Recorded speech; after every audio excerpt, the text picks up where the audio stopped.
You know, there's a lot of inherent problems with business models. They've got more competition, markets are softer, so it's harder to sell. And ultimately, all those models depend on sales. And if you can't get the sale to happen, it doesn't matter what your model looks like, it's not gonna work. But inherently, there's a flaw because it's very hard to buy property for a fraction of the value. And if you do that, no matter whether the market is really good or really bad, you have the ability to adjust your sales price to the market. But if your acquisition price always stays 10, 20, 50 cents on the dollar, then you've got the ability to adjust your pricing with the market. What would you say to that person that thinks this is too complex, this looks really hard, if I'm gonna be able to do this? I don't know, man. I was a recovered drug addict, oil field hand, and I'm here. If I could do it, you can. Now, it's taken me 10 years to get here, but our job is to get them to success in a short amount of time and get them all the information they need to know to get there.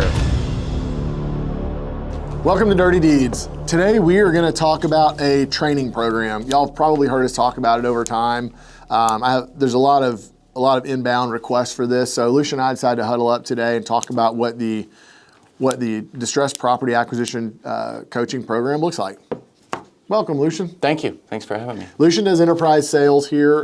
He's the guy that's run that pretty well since we got going. So here we go. Yeah, no, I appreciate the time. I think, too, I'm having a lot of conversations as we gear up for our February class. And I think having some time with you just to, people can hear from you, too, about the coaching program as well. So I think it's great, and I appreciate the time. So yeah. I think kind of jumping right into it, one thing I was thinking about was, if you bumped into someone on the street wearing your DPA hat and they asked you what you did and what your coaching program's about, what's like kind of a 30-second, what's my coaching program for Logan Fullmer? I'd probably tell people we buy distressed property for a fraction of the value, solve the problems, and resell it.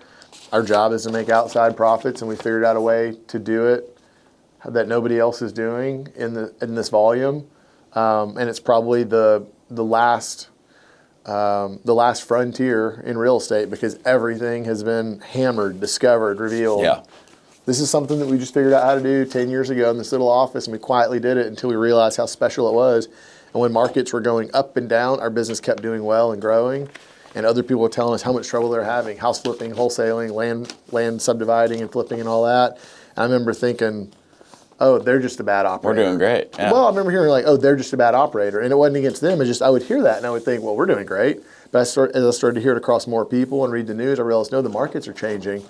And it's not that we're better than anybody. We just found something really special and got lucky. Yeah.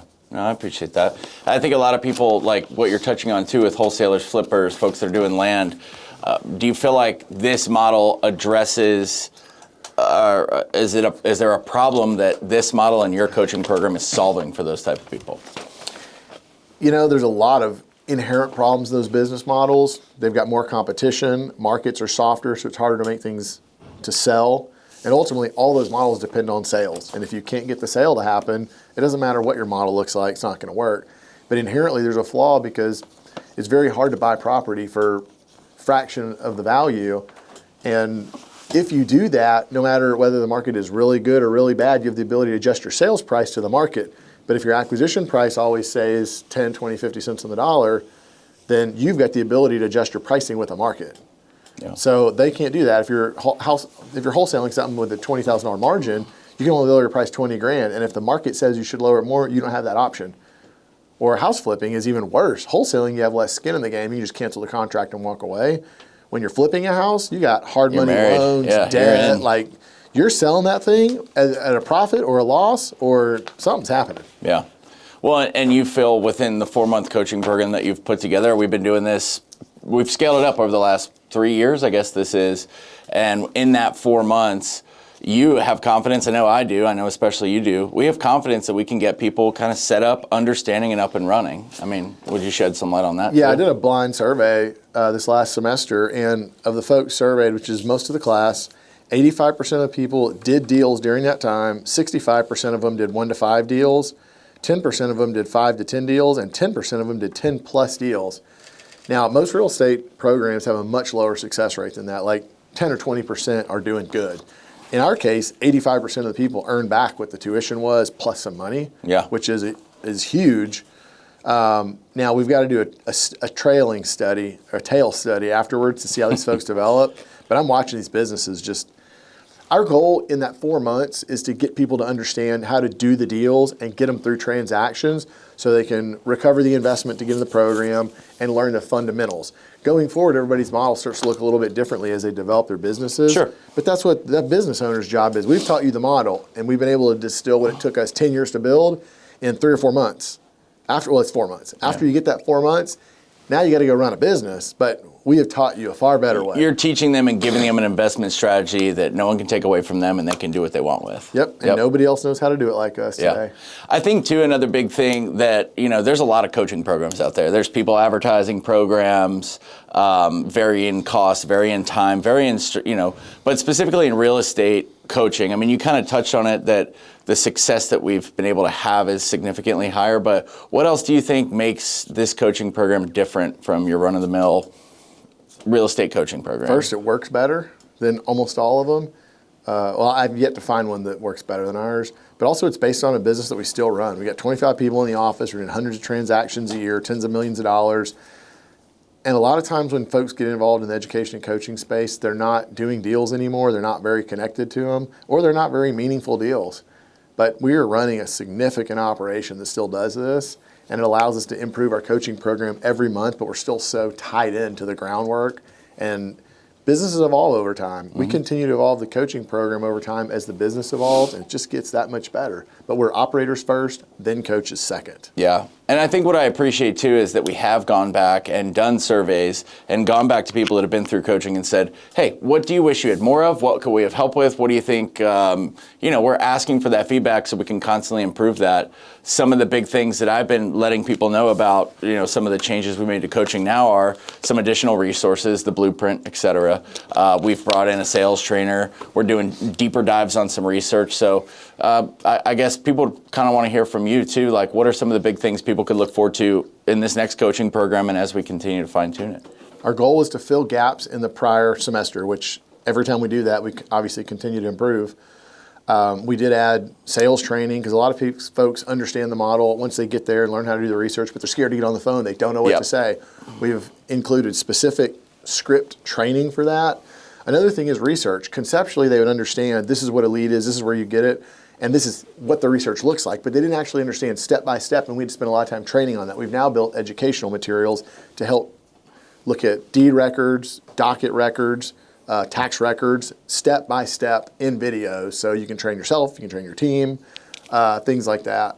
Early on, we paired coaches with students that had similar personalities and experience levels, but we found that different coaches had different competencies, and we needed to circulate that. So instead of pairing one person with that coach for the whole semester, after they have kind of like their home group for the first 3 or 4 weeks, now they start like an alternating docket with the coaches so they get experiences to all of them.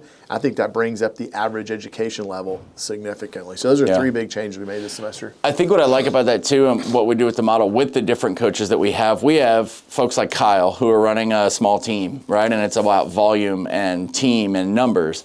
We have folks like Maurizio or Jordan or Ryan who are more solo operators who have a much smaller team. So having those, all of our coaches are doing the same model the exact same way. They're doing it as prescribed, but they're doing it slightly differently. I think that's great for people to come into, and they can see how different folks are doing it, and they decide what they do after the coaching break. Do I want to scale up a team and be like Kyle Westbrook? Do I want to be a solo operator, have a lifestyle business? So I think having a home group and then the rotating of that's going to make a huge impact for sure. Yeah, something else we've spent more time training on is what does your business need to look like? Folks watch on the internet, they talk to us in person, come to an event, and they hear about these deals, and we produce financials and like HUDs, and so they see that. And they want to do that, and they just set out blindly to do it. But they don't stop and think about, they don't stop and plan, basically. They're just excited. So let me give you an example about how planning matters so much more, and I'll tell you how you do that here. If you're going to go on a trip to Florida, you don't just get out on the road and start driving really fast, and then later on you realize you're in Oklahoma and you got to figure out how to get the other direction. That's a really terrible idea. No one does that.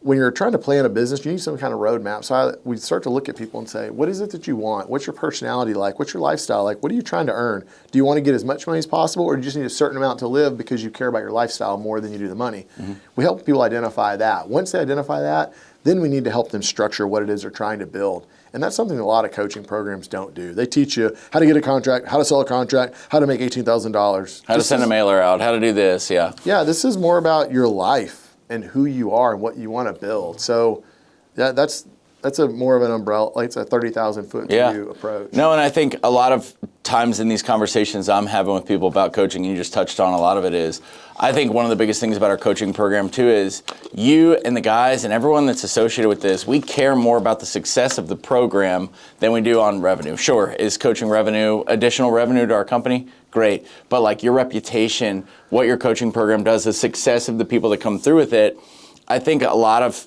people out there and coaches that run programs, they don't care. They want the money. They want someone to sign up. They want to give them a bunch of videos, tell them how to send out a mailer, X, Y, Z. Okay, your time's up.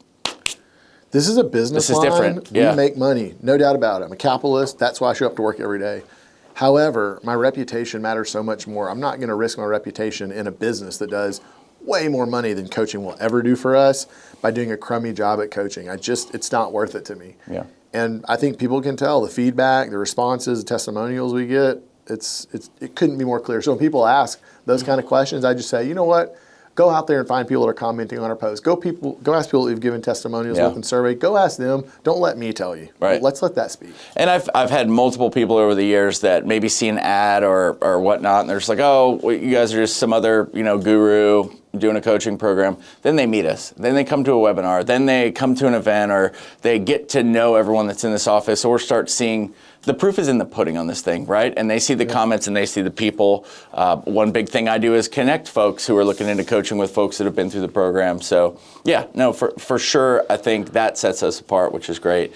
Another thing, a big question that people always ask that I talk to them about is, who is this program right for? I think historically, we were focusing on operators who had been in real estate already, and we were they're looking for a new vertical, or they're the wholesaler that's been doing okay, but things have kind of dwindled down and they want a new model.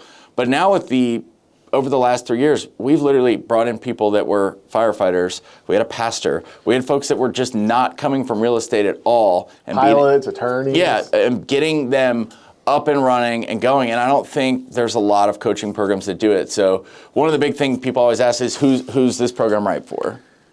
This sounds really broad, but it's for people who want to earn more money and they're not earning it that much right now. Originally, the reason we picked folks that were already in real estate is because it was easier to get them from good to better. But as our program evolved over time, we realized if someone's hardworking, smart, and has the drive, we can get them making money in that short amount of time too. Man, I got a retired fire chief come in here and make 300 something grand in the 4 months one time. We had a housewife who just recently been divorced. Pilots, I got a pilot in a deal, 2 pilots that came in a deal, it's $1 million net. Yeah. Now it was a little bit longer deal, but I mean, those are the kind of people that we started to help get successful. So we won't just take any person's money. We want to talk to them and make sure, like, this is the right person, this is the right fit. And if you are, come on. Yeah. Let's go make some. Well, and I think with the additional resources and filling in the gaps like we talked about too, we have additional resources to help get people kind of up and running even faster than before. I think we have to look. So that's, obviously, hey, anyone that has the intangibles, they're hard working, they're ready to roll up their sleeves, they're going to do exactly what's prescribed and just show up and do it. We can get you there. Let's look at some of the things that. You know what? People a lot of times will ask me, what characteristic do you see, or what things that people do makes them the most successful? And I tell them, it's simple. It is not as complicated as any of y'all think, especially the ones that ask hundreds of questions beforehand. Show up, do what you're told, get what you expect. Yeah. It is that simple. It's not like college. You go get some education and hope to make it in the world. The people that don't do well are the ones that do not do what's prescribed. If they do what's prescribed exactly as prescribed, that's the 85% that are successful. And putting in the time. I mean, you look at a guy like Jordan Johns, he's the epitome of what this program can do. He came in 3 years ago, didn't have real estate experience, showed up, did exactly what's prescribed, stuck with it, and now he is where he is. So I would say another thing, some people have hesitations. Oh, this looks really complex. This looks, like there's lawyers involved. This looks really like, complex, I think is a word that I get. So what are some things that people can expect? I know from my experience and what I set expectations, off the bat, this can be like drinking out of a fire hose a little bit. I mean, we have a lot of information that we need to condense into. So maybe what would you say to that person that thinks this is too complex? This looks really hard. I don't know if I'm going to be able to do this. I don't know, man. I was a recovered drug addict, oil field hand, and I'm here. If I could do it, you can. Now, it's taken me 10 years to get here, but part of our job is to help people get to the point where they can get the important information quickly and earn money quickly. And yeah, you could take 5 or 10 years to develop a very big career like this, but our job is to get them to success in a short amount of time and get them all the information they need to know to get there. At that point, it's up to them to decide what else they want to learn over time and how deep they want to go. I recommend normally in our program on the early end that folks get into the lowest hanging fruit of deals, which means there's enough complexity to get a good deal, to get the big discount from sellers, but it's not so complex that it's going to take $100,000 in litigation and 4 years to solve and all that. And we train people to stay away from that in the beginning because you got no business.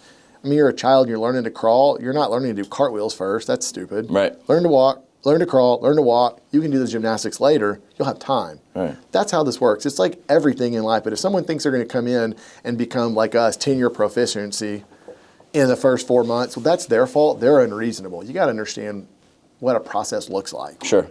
Well, and I think it's really interesting to look, we look at our last class, our summer program. You mentioned a couple people, but I saw someone come in and do 3 or 4 deals, get locked up. Some of them closed, some of them are pending close. We had someone who just did 1 deal, but a substantial net profit. We had people doing base hits. We had people doing more complex deals. So at the end of the day, we're getting people up and running, but then they need to go out there and do that lead generation. They need to take what we've taught them, do what's prescribed, go make the phone calls, because your results are going to vary based off of that.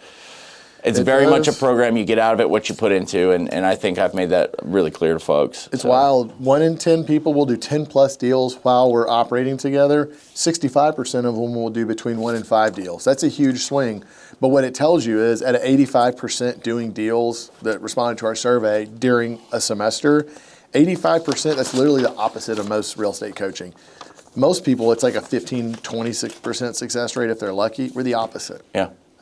I don't know how much better you can do than that. Yeah. Anybody wants a blind survey, we'll send it to them. Sure. What would you say to someone who feels like this coaching program is too expensive?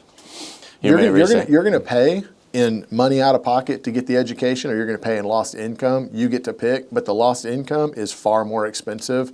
You know, folks, I don't know, it cost me probably $80,000 to go to college, and I learned how to take some tests and show up to a class. I was an English major. Yeah. Right. So, you know, when folks come in and spend the tuition that they do, but make multiples of that during our program and build a new business, I don't think there's a comparison. And I honestly think anybody who makes that comment doesn't even get it, and it's probably not for them. And they should think about, you know, those other job applications they got over there or something. This ain't for them. You know, as we've continued to fine tune the 4 months, we've kind of broken it down into 2 phases, right? Kind of phase 1 is the first, say, 4 to 5 weeks. That's a lot of time with you. That's a lot of time with sales training, research. What can people expect out of the 4 to 5 weeks in this upcoming coaching program? What do you think that's really going to look like?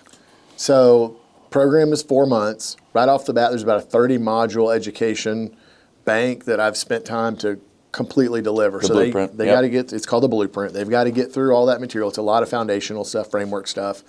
Then the first couple weeks, it's group meetings with me specifically, and I'm going over general ideology. There's a lot that I've learned running a business like this for 10 years, so I deliver that. Once we get beyond that, then we break out into kind of like homeroom coaches. Everybody's got their homeroom coach. Groups are broken down to much smaller sizes, and they'll have weekly meetings, 2 per week. They're about 2 hours apiece. They're virtual meetings with their homeroom coach. Once they get through about 4 weeks of that, then we go to like a revolving classroom, revolving docket type thing, where now you're coached by, of the 5 coaches, depending on the semester, a different coach every week. So you get the ability to get all their perspectives on stuff. Some of them have expertise in different areas.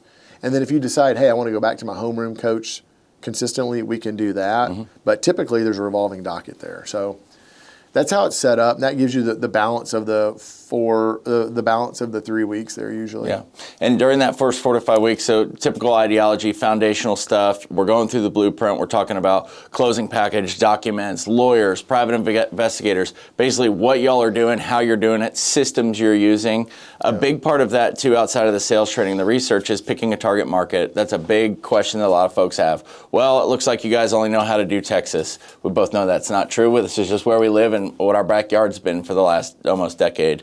What can folks expect who are maybe worried about picking a target market, or I don't know if I can do it? Is that going to be addressed? Absolutely. We walk through that and help people pick markets on their own. I generally ask people to pick a market that they're familiar with or close to.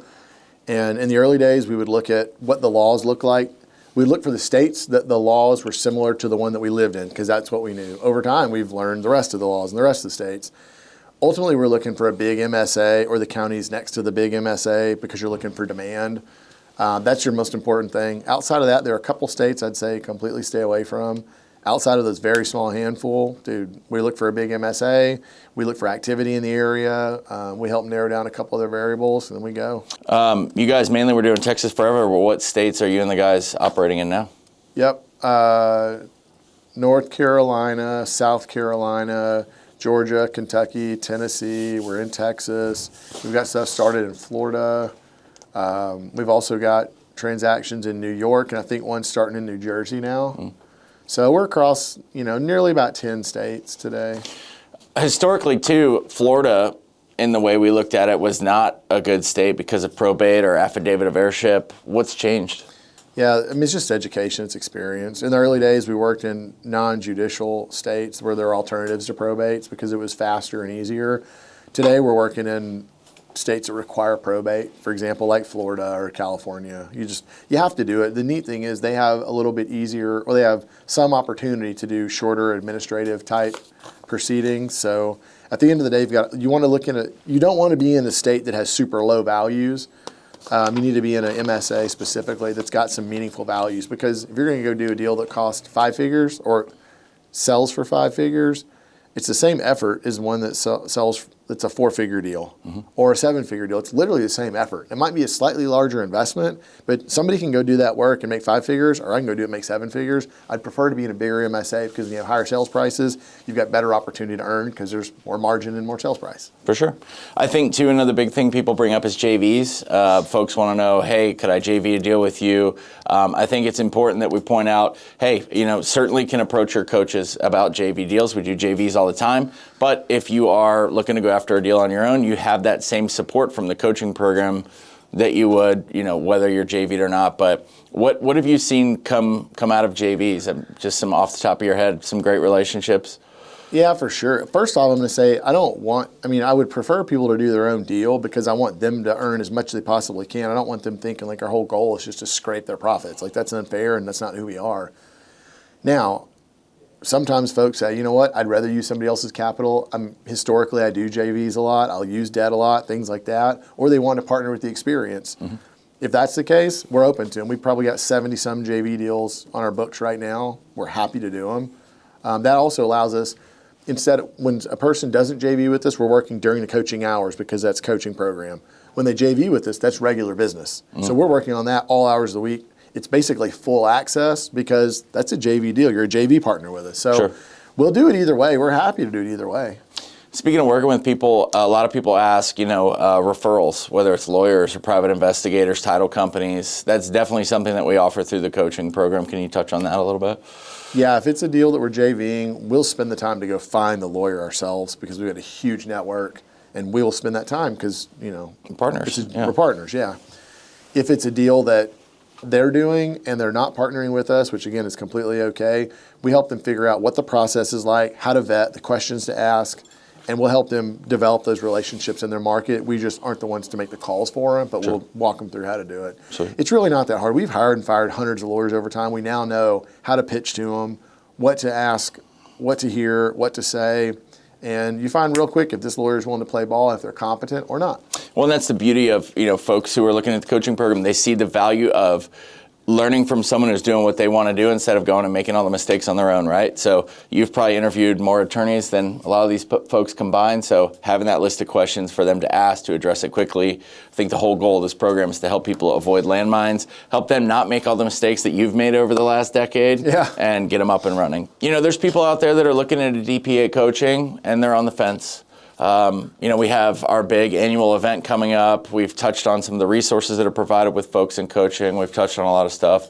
What would you say to someone that's on the fence right now about joining our next class? I don't think you should overthink it. You know, I know a lot of really stupid people that are far wealthier than you would ever imagine. A lot of people that live in my neighborhood you would laugh at. And why they've gotten there is they don't overthink it. They don't get too far in the weeds. They say, does this sound right? Does my gut tell me it's right? Is it the right time for me? If I think it is, let me go take a run at it. At the end of your life, are you really going to care if you spent that extra money for that tuition or not? But if it changed the trajectory of your life, you will care. So I'm thankful that I looked at getting into this business model with that same lightheartedness on the front end, because if I didn't, we wouldn't be here. So I would encourage people to be smart, ask for referrals, talk to people, and then make a decision, move forward. You can spend your whole life worrying about every little detail, and we're going to be over here building something huge. So pick which side of that you want to be on. Cool. Yeah, I know there's a lot of proof in the pudding. I think that's one of my favorite things about my role in helping people, decide on the DPA coaching program is we have this massive network of folks who have been through the program that are doing this model whose lives have been greatly changed for the better. So doing those referral calls. So yeah, I think it's great that we have a network of past students that want to talk about this. They love getting referral calls, talking about this program. I tell people, go ask around. Yeah. Sometimes when I get exhausted in a call or I'm trying to help someone, I say, you know what? Go look on our page. You'll see plenty of people that talk. You'll see plenty of people comment. Just go ask around. I would rather you do that because it sounds better when you hear from somebody else. Certainly. There's enough of that works. And those people are going to say the good, the bad, the things they struggle with. They're all going to be honest, but they're using this model. And I think there's probably not a lot of coaching programs out there that have that consistent level of alumni that loves talking about it and can truly be like. That's because we've changed enough lives and we care. Yeah. Between those two, that's why you get a trail like that. I think that's what we got today. Our goal is to get you a little bit more information about that program because we get so many people asking. It's all here in one place, so see y'all next time. My commitment to you is to deliver the most interesting, messy, and profitable real estate deals on earth. And in exchange for that, I only ask that you subscribe to this podcast and share it with a friend who can benefit.